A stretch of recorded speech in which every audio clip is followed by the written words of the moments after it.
تو لوگ ڈراتے ہیں کہ ایسے مت کہو کہ تمہارے اوپر سختی آ جائے گی، انہی بتوں اور ہستیوں نے تم پر عذاب بھیج دینا اگر تم نے ان کے خلاف بات کی۔ تو فرمایا جا رہا ہے کہ قُلِ ادْعُوا شُرَكَاءَكُمْ، پکارو اپنے شریکوں کو، ثُمَّ كِیدُونِ فَلَا تُنظِرُونَ، پھر چال چلو میرے خلاف، یعنی جتنا مجھے تم نقصان پہنچا سکتے ہو پہنچا لو۔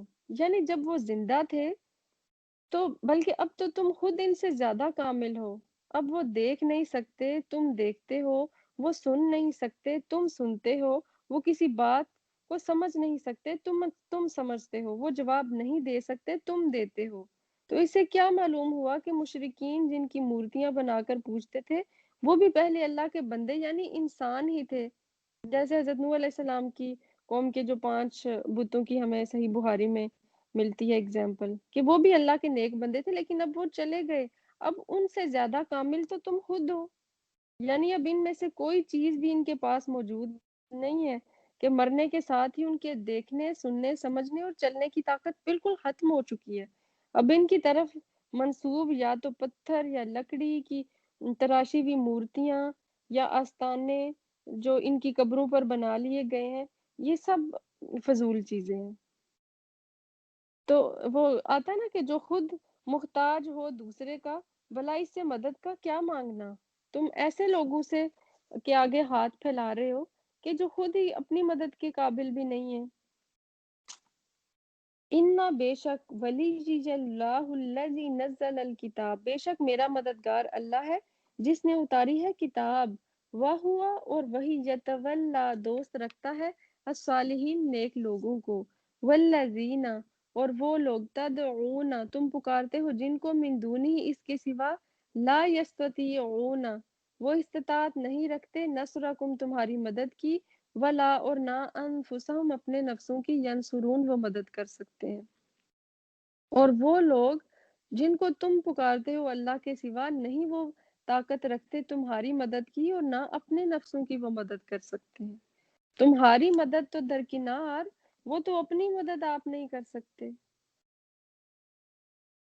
وَإِنْ اور اگر تدعوہم تم پکارو ان کو الی الہدی ہدایت کی طرف لا یسمعوا نہیں وہ سنیں گے، وتراہم اور تم دیکھو گے ان کو ینظرون کہ وہ دیکھ رہے ہیں الیکا آپ کی طرف، وہم اور وہ لا یبصرون نہیں دیکھتے۔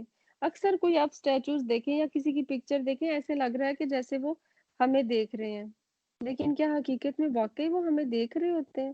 کوئی آپ اچھا سا اسٹیچو اپنے ذہن میں لائیں تو آپ دیکھیں کہ اگر آپ اس کے سامنے کھڑے ہو تو آپ کو ایسے لگے گا کہ جیسے وہ آپ کو سٹیئر کر رہا ہے، آپ کو دیکھ رہا ہے، لیکن کیا حقیقت میں وہ دیکھتا ہے؟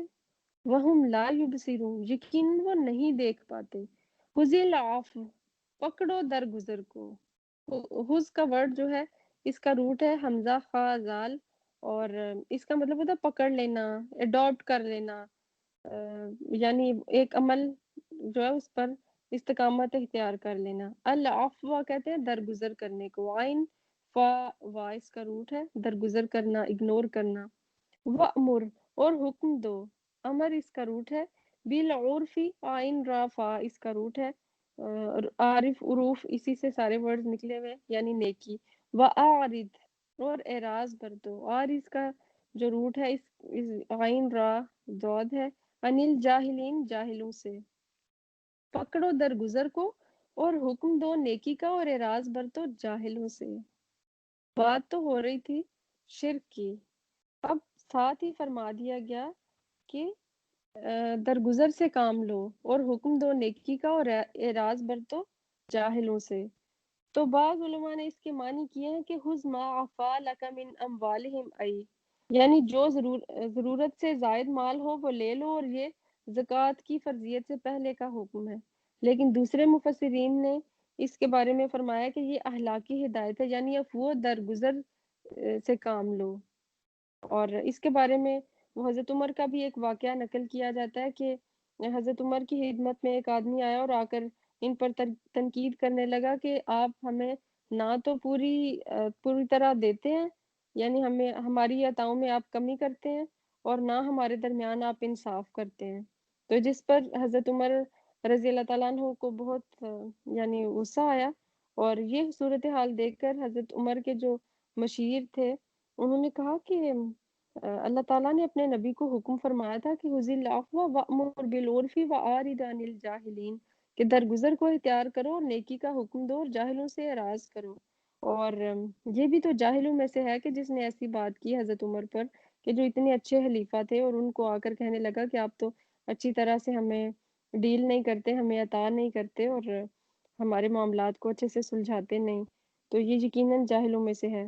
تو جس پر حضرت عمر نے درگزر فرما دیا اور کہا کہ وَكَانَ وَقَّافًا عِندَ کتاب اللہ، اور حضرت عمر اللہ تعالیٰ کی کتاب کا حکم سن کر فوراً گردن ہم کر دیتے ہیں، یعنی میں نے جیسے ہی حکم سنا اور اطاعت کی، یعنی میں نے بھی پھر اس کی جو جہالت تھی اس کو نظر انداز کر دیا۔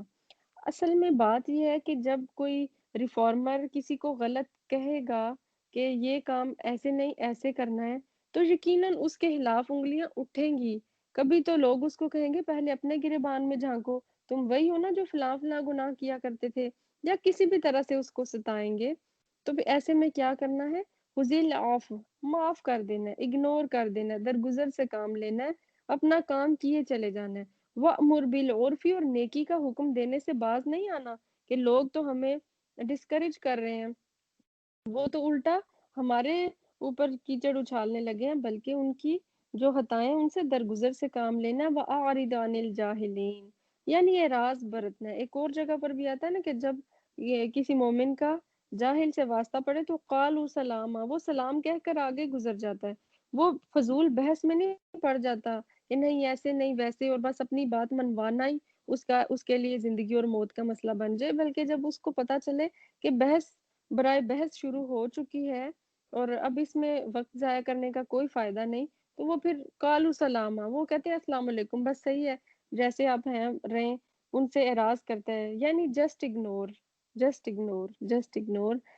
حذیل العفو، معاف کر دو، اگنور کرو، اور اگر کوئی اس طرح کی جہالت پر اتر آئے اور آپ کے اوپر یعنی طرح طرح کے کیچڑ اچھالنے لگے تو وہ اعرض عن الجاہلین، جاہلوں سے اعراض کرنا ہے۔ وَإِمَّا، اور اگر يَنزَغَنَّكَ، وسوسہ آئے تجھ کو، انسان ہے وسوسے بھی آئیں گے، اور کبھی ایسا بھی ہو سکتا ہے کہ انسان کو اتنا زیادہ ستایا جائے کہ اس کا دل چھوٹا ہو جائے، وہ ہائپر ہو جائے، تو پھر غصہ آ جائے تو کیا کرنا ہے؟ من الشیطان نزغ، شیطان کی طرف سے کوئی وسوسہ آ جائے تو فاستعذ باللہ، تو پس پناہ طلب کرو اللہ کی۔ اور کوئی پہلی بات تو یہ ہے کہ ان سے معاملہ کرتے ہوئے، اپنے دین کا کام کرتے ہوئے نرمی سے کام لینا ہے، درگزر سے، اور اگنور کر کے اس چیز کو ٹال دینا ہے، سلام کر کے آگے گزر جانا ہے۔ لیکن کوئی بات نہیں، اگر بشری تقاضے کے تحت کبھی غصہ آ بھی گیا تو اب یہ نہیں کہ غصہ نکال بیٹھنا ہے، بلکہ غصہ جب آ جائے تو فاستعذ باللہ، اللہ کی پناہ طلب کرنی، اور وسوسے آئیں کہ لوگ تو مجھے ہیوملیٹ کر رہے ہیں، میری انسلٹ کر رہے ہیں، میں ان لوگوں کی حریص ہوں، میں ان کے فائدے کی بات کر رہی ہوں، لیکن یہ پھر بھی مجھے دھتکار رہے ہیں، جھٹلا رہے ہیں، میرے اوپر اس طرح سے میرے کام میں روڑے اٹکانا شروع ہو گئے ہیں، تو فاستعذ باللہ، شیطان سے پناہ مانگنی ہے۔ وہ آ کر انسان کو کہتا ہے کہ دیکھو تم تو اتنا دین کا کام کر رہی ہو، تم اتنا ٹائم دے رہی ہو، تم اتنی مشکل سے لیسن یاد کرتی ہو اور سناتی ہو، اور جب تم کسی کو کوئی بات بتاتی ہو تو کوئی تمہاری بات مانتا ہی نہیں، یا کوئی تمہاری ایفرٹس کو ایکنالج نہیں کر رہا، تو کیا فائدہ، چھوڑ دو۔ اس طرح کے وسوسے شیطان انسان کے ذہن میں لے کر آتا ہے، تو جیسے ہی وسوسہ آئے تو فاستعذ باللہ، اعوذ باللہ من الشیطان الرجیم پڑھ کے اس کو جھٹک دینا ہے۔ انہ سمیع علیم، بے شک وہ سننے والا ہے اور جاننے والا ہے۔ جو شیطان سے پناہ مانگے گا، جو جتنی ایفرٹ کر رہا ہے، جو اللہ کے دین کی خاطر جتنی قربانیاں کر رہے ہیں، اس کو کتنی تکلیفوں کا سامنا کرنا پڑ رہا ہے، سمیع ہے، وہ سن رہا ہے۔ کسی نے آپ کو کتنی بری بات کہہ دی، کتنا بڑا تانا دے دیا، کتنا ہی آپ پر طنز کر دیا، کوئی بات نہیں، انہ سمیع علیم، وہ سنتا ہے، اس نے سن لی ہے، اور پھر علیم، وہ جانتا بھی ہے، وہ آپ کی نیت کو بھی جانتا ہے، اور جس نے آپ کو تیز کیا اس کی نیت کو بھی جانتا ہے، اس کے ارادے سے بھی واقف ہے۔ تو اپنے دین کے کام کے لیے جب اٹھے ہیں تو پھر اب استقامت سے کام لینا ہے۔ خذ العفو وأمر بالعرف وأعرض عن الجاہلین، یہ بڑی ہی خوبصورت آیت ہے۔ آج ہماری جو حسن اخلاق کی